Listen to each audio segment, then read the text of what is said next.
नमस्कार दोस्तों, मेरा नाम डॉक्टर वीर सिंह सहरावत है। मैं सीनियर कंसल्टेंट गैस्ट्रोएंटरोलॉजिस्ट हूँ सर्वोदय हॉस्पिटल फरीदाबाद में।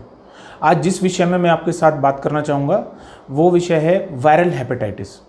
वायरल हेपेटाइटिस एक वायरस के द्वारा किया हुआ लीवर का संक्रमण है जिससे लीवर में सूजन पैदा होती है और इस बीमारी के विभिन्न लक्षण उत्पन्न होते हैं। वायरल हेपेटाइटिस 5 प्रकार का होता है: hepatitis A, hepatitis B, hepatitis C, hepatitis D और हेपेटाइटिस ई। इनमें से हेपेटाइटिस बी, सी और डी ये ब्लड के द्वारा, दूषित ब्लड के द्वारा फैलते हैं या माँ से बच्चे में जा सकते हैं या असुरक्षित यौन संबंध के द्वारा फैल सकते हैं। उसके अलावा कोई भी इंसान को ब्लड का कट लग जाए कहीं पे, उससे भी हेपेटाइटिस बी, सी का संक्रमण हो सकता है। हेपेटाइटिस ए और हेपेटाइटिस ई दूषित पानी, दूषित खाने के द्वारा फैलते हैं। ये बीमारियां कैसे पता चलती हैं मरीज के अंदर? सबसे पहले मरीज को कुछ लक्षण होते हैं जिनसे हम सस्पेक्ट करते हैं कि उनके अंदर हेपेटाइटिस का संक्रमण है। मरीज को भूख ना लगना, मरीज को उल्टी आना, मरीज को बहुत ज़्यादा थकान महसूस होना, मरीज को पेट में हल्का दर्द महसूस होना या फिर पीलिया बनना, जिसमें पेशाब का पीलापन, शरीर का और आँखों का पीलापन दूसरे लोगों को या व्यक्ति को स्वयं को दिखाई देता है। तो अगर किसी भी इंसान को ये लक्षण उत्पन्न है तो हम उसको हेपेटाइटिस का सस्पिशन मानते हैं। कैसे हम पता लगा सकते हैं कि इस मरीज को हेपेटाइटिस है या नहीं है? इसके द्वारा बहुत ही आसान ब्लड के टेस्ट उपलब्ध हैं। हम ब्लड के सैंपल के द्वारा जांच करके पता लगा सकते हैं कि इस मरीज को कोई भी वायरस हेपेटाइटिस का संक्रमण है या नहीं है।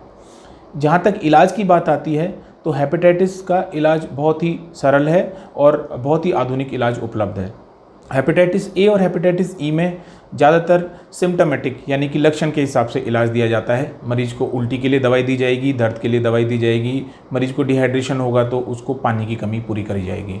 हेपेटाइटिस बी और हेपेटाइटिस सी के लिए अलग से दवाइयाँ चलती हैं जिनके कोर्स 3 महीने से लेके 6 महीने तक हेपेटाइटिस सी के लिए और हेपेटाइटिस बी के लिए कुछ सालों के लिए भी चलता है।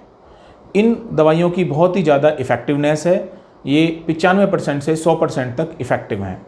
जब मरीज़ ये पूछता है कि उसको क्या क्योर हो सकता है वो हेपेटाइटिस से, तो ये भी मैं बताना चाहूँगा आपको कि आज के ज़माने में जो इलाज उपलब्ध है उसमें बहुत ही अच्छा क्योर रेट है और मरीज़ इस बीमारी से मुक्त हो सकता है।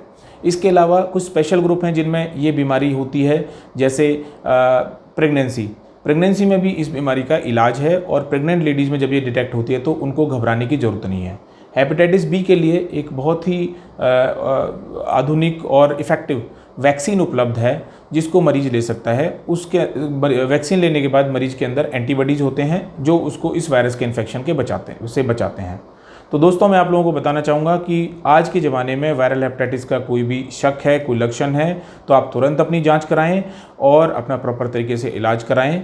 तो आप इससे होने वाली जटिलताएं जैसे लीवर की सिरोसिस, लीवर की खराबी, लीवर फेल होना, उन सब से बच सकते हैं। अपने आप को स्वस्थ रखें, अपना ख्याल रखें। धन्यवाद।